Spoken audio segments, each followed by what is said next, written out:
उपासक को चाहिए कि जब कभी इन दो प्रकार के महापुरुषों का जो भ्रष्टाचरण या पिशाचाचरण, इन दोनों तो दूर से प्रणाम करके, ना सानिध्य ना नजदीक ना चरण छूना, दूर से प्रणाम करके चल दे। इनके प्रति कभी अशुद्ध भावना भी न लावे, क्योंकि वहां क्षमा शब्द नहीं है। जैसे आग में क्षमा शब्द नहीं है। अगर आपने प्यार से भी स्पर्श किया तो दाहिका शक्ति जला देगी, और रोष से भी स्पर्श किया तो उसकी दाहिका शक्ति आपको जला देगी। सात्विक आचरण वाले महापुरुषों के द्वारा परम मंगल होता है, और वही सिद्धि प्राप्त करना उचित है। इस कोटि के ये सब भगवान शंकर स्वरूप हैं, इनको केवल प्रणाम है, ना इनके आचरण अनुकरणीय है, ना इनकी स्थिति परिचय में आ सकती है। तो कैसे सिद्ध हुआ जाए? श्री भगवान अर्जुन जी को कहते हैं कि जो यस्य सर्वे समारंभाः काम संकल्प वर्जिता ज्ञानाग्निदग्ध कर्माणम तमाहु पंडितम बुधा। ये है आचार्य कोटि से सिद्ध हुए महापुरुषों का स्वभाव स्थिति। यस्य सर्वे समारंभाः काम संकल्प वर्जिता, जिनके संपूर्ण कर्म का आरंभ कामना से या संकल्प से नहीं होता है। स्वाभाविक, चलो परिक्रमा तो ऐसा कर ले, कोई संकल्प नहीं, कोई कामना नहीं कि बैठे बैठे कामना का चिंतन हुआ, इसका फल ये होगा, इसका फल। यस्य सर्वे समारंभा काम संकल्प वर्जिता, ना कोई कामना ना कोई संकल्प, जिसके ऐसे कर्म होते हैं, कोई कामना नहीं कोई संकल्प नहीं। और जो ज्ञानाग्नि के द्वारा जिनके कर्म भस्म हो चुके हैं, वो परम ज्ञानी, वो पंडित जन कहे जाते। पंडित जन में भगवत प्राप्त, पंडिता समदर्शिना, वो समदर्शी महात्मा को ही पंडित कहते हैं। जो विषयों का बार बार चिंतन होता है तो विषयों की कामना होती है, कामना से विषय भोग की इच्छा होती है। जो कामना हुई संकल्प बना विषय भोग, इसे संसारी पुरुष कहते हैं। ये बंधन युक्त पुरुष है। जायतो विषयान पुंसा संगात तेषु उपजायते, संगात संजायते कामः, कामा क्रोधो भी जायते, क्रोधात् भवति सम्मोहा, सम्मोहात् स्मृति विभ्रमा, स्मृति भ्रंशात् बुद्धिनाशो, बुद्धिनाशात् प्रणश्यति। ये सर्वनाश बंधन कारक बार बार विषयों का चिंतन, उनकी कामना, उनका संकल्प, चाहे वो जीवन में उपयोगी वस्तुएं हो, सुख देने वाली हो, उसकी कामना होती, उसका चिंतन होने पर उसका संकल्प बनता है, उनकी क्रिया होती, इसी में सारा संसार फंसा है। ध्यान दीजिए, चाहे जितनी उपयोगी वस्तु हो उनका चिंतन होता है, उसकी संकल्प वृत्ति बनती है, कामना के बाद फिर क्रिया होती है, और इसी का परिणाम भोगना पड़ता है। वो शुभ हो या अशुभ दोनों बंधन कारक है। लेकिन जो महापुरुष हैं, निरंतर प्रभु के चिंतन में निमग्न हैं, तो उनका विषय चिंतन नहीं होता। इसीलिए कोई भी विषय भोग उनकी कामना से नहीं होते। भोजन सामने आ गया, पूर्वाभ्यास वश वो पाया जा रहा है। पूर्वाभ्यास यदि मीठा का है तो मीठे की तरफ ही आंख बढ़ेगा, उनकी कोई स्वाद की बुद्धि नहीं है, लेकिन स्वाभाविक हो रहा है। बिल्कुल ये समझो कि जैसे दर्पण के सामने आप जाओगे तो जैसे हो वैसा दिखाई देगा आपका प्रतिबिंब। ऐसे उन महापुरुष के सामने उनको दर्पण समझो, जैसे तुम गए वैसे तुम्हें जाकी रही भावना जैसी, प्रभु मूर्त देखी दिन तैसी। आपसे ठीक वैसे व्यवहार करेंगे, लेकिन आप पहचान नहीं सकते कि ये इस व्यवहार से बहुत परे हैं, क्योंकि उनके अंदर विषय चिंतन नहीं रहता, निरंतर भगवत चिंतन होता है। इसलिए उनके अंदर कोई कामना नहीं रहती, इसलिए कोई संकल्प नहीं बनता, इसलिए बिना संकल्प की क्रियाएं हो रही। अब जो कामना और संकल्प करके क्रियाएं कर रहे हो, कैसे पहचान पाएंगे? उनका सारा कर्म बिना कामना और संकल्प का होता है। ये कामना और संकल्प दो बीज हैं संसार के, इसी से संसार वृक्ष में वो बंधा हुआ है।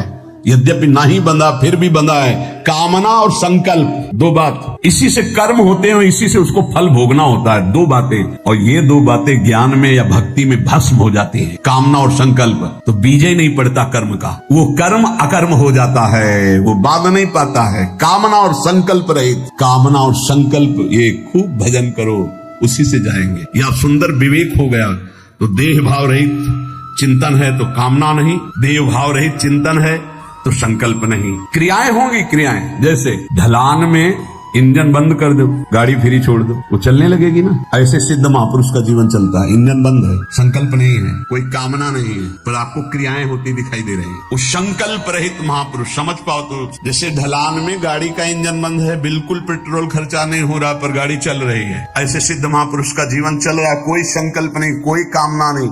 जैसे रोड में पेट्रोल भी खर्चा होगा, इंजन भी चल रहा है, उसको चलाना भी है। ये संसार के रोड की यात्रा है, और जिनका काम हो गया उनका बंद बंद इंजन पर गाड़ी चलती नजर आ रही है, वो क्रियावत दिखाई दे रहे हैं, लेकिन उनका कर्म अकर्म है, क्योंकि ना कामना है ना संकल्प है, ना पेट्रोल खर्चा हो रहा है ना इंजन चल रहा है, ढलान में गाड़ी जा रही है। यही दो बीज हैं संसार में बांधने वाले, कामना और संकल्प। इसीलिए संकल्प रहित जीवन, कामना रहित जीवन बनाने के लिए निरंतर नाम जप करो। सिद्ध महापुरुष में संकल्प और कामना नष्ट हो जाते, नहीं रह जाते, केवल कर्म होते रहते हैं। इंजन बंद है, पेट्रोल खर्चा नहीं हो रहा, केवल गाड़ी चल रही है, शरीर की यात्रा हो रही, कोई कर्मों का उनके कर्मानुश्रुति बोधिताम नितराम कुर्वन्तु मां, शास्त्र के अनुसार कर्म करे या न करे कोई फर्क नहीं, स्थिति जीवन मुक्त। उसके द्वारा लोक संग्रहार्थ, कर्तव्य परंपरा की सुरक्षार्थ संपूर्ण कर्म होते रहते हैं। वो सब अकर्म होते हैं, वो शुभ कर्म या अशुभ कर्म उसे बांधने वाले नहीं होते।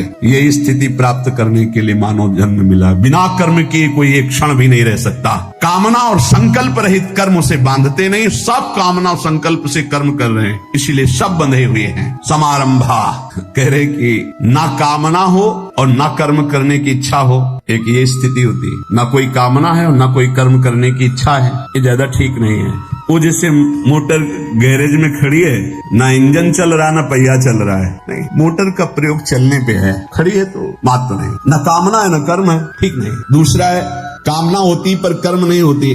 मोटर चालू करने पर इंजन तो चलने लगता है पर पहिया नहीं चल रहा है, खड़ी खड़ी स्टार्ट कर दो, ये भी ठीक नहीं। फालतू में पेट्रोल खर्चा हो रहा है, इंजन चल रहा है। कामना है, इंजन चल रहा है, पर कर्म नहीं, बैठे बैठे मनोरथ हो रहे हैं, ये भी ठीक नहीं। तीसरा कामना होती है और कर्म भी होती है, मोटर भी चालू है और पहिया भी चालू अर्थात रफ्तार से चल रही है, ये भी ठीक नहीं। क्यों? क्योंकि कामना से कर्म होते जाएंगे, कर्म से कामना होती जाएगी, ये तो सृष्टि का चक्र चलता ही रहेगा। बोले कामना नहीं है पर कर्म हो रहे हैं, बोले ये ठीक है। क्या? बोले निरापद ढलवा मार्ग है, इंजन बंद है, पेट्रोल का खर्चा नहीं पर गाड़ी चल रही है, ये जरूरी है। ये सिद्ध महापुरुष भगवत प्राप्त की ऐसी स्थिति होती है कि कामना संकल्प रहित है पर कर्म हो रहे हैं। शायद समझ में आ रहा हो या ना आ रहा हो, क्योंकि गूढ़ विषय है, क्योंकि कामना और संकल्प में ये सब विचरण कर रहे, कैसे समझ पाएंगे। एक है जो कामना नहीं है और कर्म नहीं है, भगवान उनकी बड़ाई नहीं कर रहे। गाड़ी का प्रयोग क्या है? गाड़ी का प्रयोग है यात्रा होनी चाहिए, गैरेज में खड़े खड़े खराब हो जाएगी। शरीर का प्रयोग क्या है? जगत मंगल होना चाहिए। एक है कामना होती पर कर्म नहीं, बैठे बैठे मनोरथ कर रहे हैं, कोई कर्म नहीं कर रहे, तो बोले ये भी ठीक नहीं। एक है कामना भी होती है और कर्म भी होती है, बोले ये भी ठीक नहीं, क्योंकि कामना से कर्म, कर्म से कामना, कामना से कर्म, ये बंधन बना रहेगा। बोले ठीक क्या है? बोले कामना और संकल्प ना हो और कर्म हो, ये इंजन भी न चले, पेट्रोल भी खर्चा ना हो, गाड़ी चल रही है। संकल्प कामना रहित भगवत चिंतन परायण महापुरुष से जो कर्म होते हैं वो जगत मंगल कारक होते हैं और वो उसके बंधन कारक नहीं होते। किसी को भी किंचन मात्र मंगल नहीं हो सकता। ये महापुरुष जगत मंगलमय होते, जिनकी ना कोई कामना है ना कोई संकल्प है और भागवतिक कर्म हो रहे जगत मंगल के लिए। चौथी अवस्था ये उत्तम मानी गई है कि कामना संकल्प ना हो और कर्म हो। सबसे उत्तम उपासक वही है जो कोई संकल्प नहीं करता। बोले संकल्प ले लिया है, जा रहे हैं अमुक जगह, हम अनुष्ठान करेंगे, प्राण रहेंगे कि नहीं रहेंगे तुम्हें क्या पता। संकल्प किस बात का? संकल्प इस बात का कि हम कोई संकल्प ही नहीं करेंगे, निरंतर भजन होगा। संकल्प केवल इस बात का कि हमारे अंदर कोई संकल्प ही विकल्प नहीं होगा। राधा राधा राधा, जब तक श्वास है तो राधा राधा चल रही। उत्तम उपासक वही है जिसके कोई कामना और संकल्प नहीं और भागवतिक कर्म हो रहे हैं। ऐसी अवस्था को भगवान ने सिद्ध महापुरुष कहा है, ज्ञानी कहा है, उसे पंडित कहा है। कोई कामना नहीं, कोई आपसे पूछा जाए कि आप ये सब क्यों कर रहे हैं, तो आपके पास उत्तर नहीं होना चाहिए। नहीं, भजन करते हैं, मंगल होगा, कल्याण होगा, ये सब सुनने वालों की बातें हैं, आपकी नहीं होनी चाहिए। आप भगवत मार्ग के पास, आप भजन क्यों करते हैं? ईमानदारी से खोजिए तो आपको उत्तर नहीं मिलना चाहिए। क्यों करते हैं?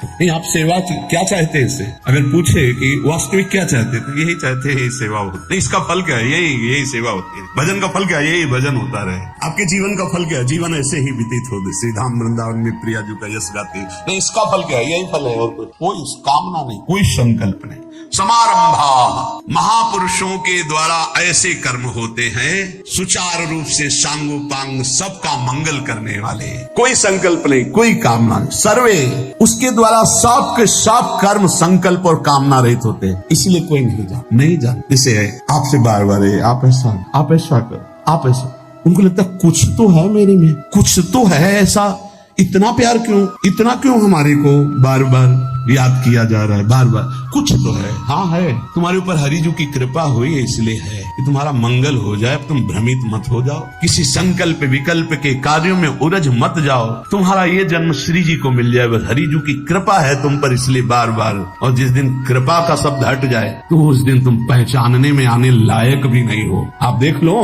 पहचान में आने लायक हो। किस बात की पहचान है तुम्हारी, हमारी तुम्हारी किस बात की पहचान? बोले हरिजू की कृपा है, इसलिए हरि के पार्षद हमको देख रहे, डांट रहे, संभाल रहे। बस अगर तुम्हें कुछ लगता है कि मैं कुछ हूँ क्या, तो प्रार्थना करो श्री जी से कि एक बार कृपा हटाओ अपनी, फिर देखो हमारा क्या हाल होता है। फिर को तुम्हें कोई पूछे, कोई देखे, और भगवान ने अपनी कृपा से कोई इशारा किया कि साइड में आ जाओ, तो इंसान की भी सामर्थ्य नहीं रह गई जो अपने को भगवान बने। इंसान भी बनने की सामर्थ्य नहीं रह गई, वो चाहे हिरण्यकश्यप हो, चाहे रावण हो, या कोई भी बड़े से बड़ा हो, धूल धूसरित हो गए।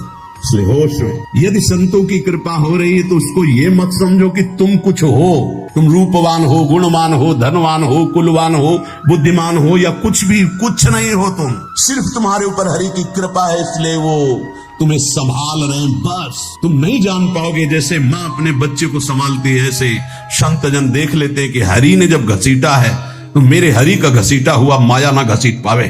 तो इधर आ। एक महात्मा नाव में जा रहे थे, नाविक बीच में गया और बोले सावधान, जिसको तैरना आता हो कूद जाने की तैयारी रखो, क्योंकि नाव डूबने वाली है। महात्मा का 5 लीटर का कमंडल बड़ा था, भर भर के नदी से नाव में डालने लगे। वो भाव रहे हो, वो किसी की नहीं सुन रहे थे। थोड़ा लंबी सांस ली और नाविक ने कहा भगवान की कृपा से भंवर से नाव पार हो चुकी, अब लगता है बच जाएगी। तो कमंडल भीतर से नाव में भर के बाहर डाल। लोगों ने सोचा बाबा पागल है, लेकिन बहुत संतों को नाव में बैठाल के पार करता। जब सब यात्री चले गए तो महात्मा जी के चरणों में प्रणाम किया और कहा महाराज मैं थोड़ा समझना चाहता हूँ, यद्यपि महात्माओं की लीलाएं बड़ी अव्यक्त होती। जब हमने कहा कि नाव डूबने वाली है तो आपने भर भर के कमंडल नाव में डालना शुरू कर दिया, क्यों? बोले आपने कहा नाव डूबने वाली है तो हमें लगा कि मेरे प्यारे की इच्छा है नाव डूब जाए, तो हमने 5 कमंडल अपने और उनकी इच्छा में मिला दिया। जब आपने कहा नाव बचने वाली तो पूरे कमंडल के पानी बाहर कर दिए। तो जैसी मेरी स्वामी की इच्छा वैसा मैं करता हूँ, आप मत करना ऐसा।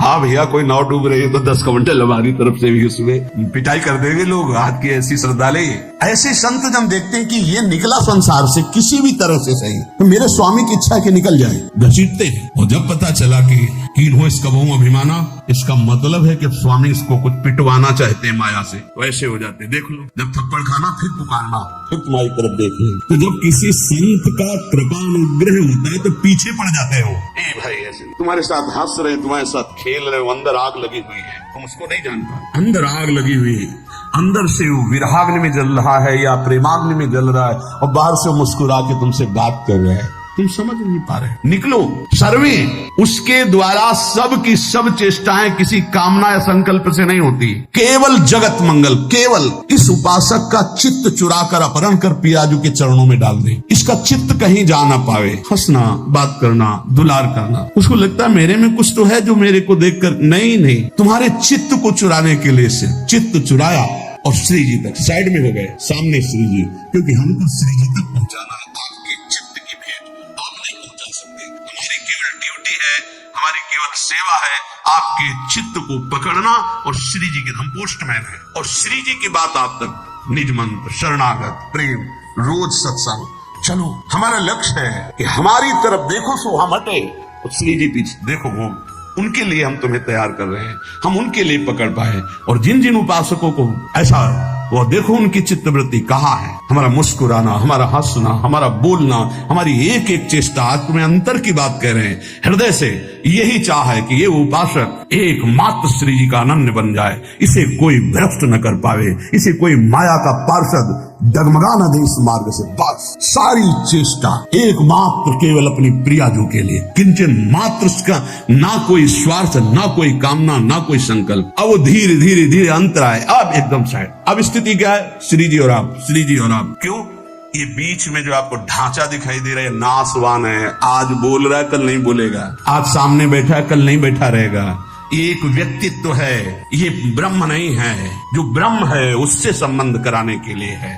इसका जो सारा नाटक है वो केवल आपके चित्त को चुरा के प्रियाजू तक पहुंचाने, चाहे वो रोष भरा हो या प्यार भरा हो। ज्ञानाग्नि दग्ध कर्मणाम, कर्मों का संबंध शरीर से है और हृदय का संबंध प्रभु से है। यह है भक्त का जीवन। और ज्ञानी स्वरूप में स्थित रहता है, न शरीर से संबंध रखता है, न कर्मों से संबंध रखता है। इसलिए उसका न आरंभ होता है, न अंत होता है। वो अनंत महिमा में स्थित होता है। शरीर और क्रियाएं संसार प्रकृति से अभिन्न है। स्वरूप और परमात्मा ये अभिन्न है। डिपार्टमेंट बिल्कुल अलग है। स्वरूप और परमात्मा तत्व ये अभिन्न है। शरीर और क्रिया ये अभिन्न है।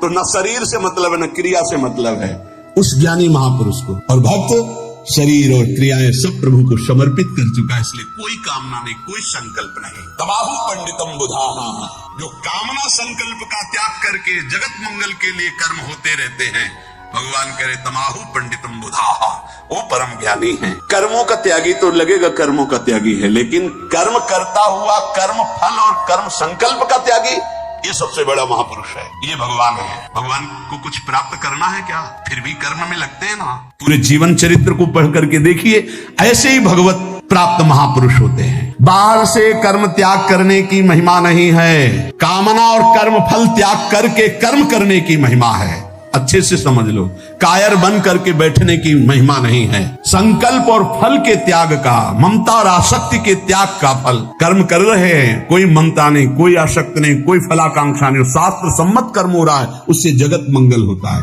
जैसे कमल का पत्ता जल में उत्पन्न होता है, जल में रहता है, लेकिन जल से निर्लिप्त रहता है, ऐसे ही वो महापुरुष संसार में पैदा हुआ, संसार के कार्य कर रहा है, लेकिन निर्लिप्त रहता है। ये निर्लिप्तता ही तमाहु पंडितम बुधाः है। वही परम ज्ञानी, वही भगवत प्राप्त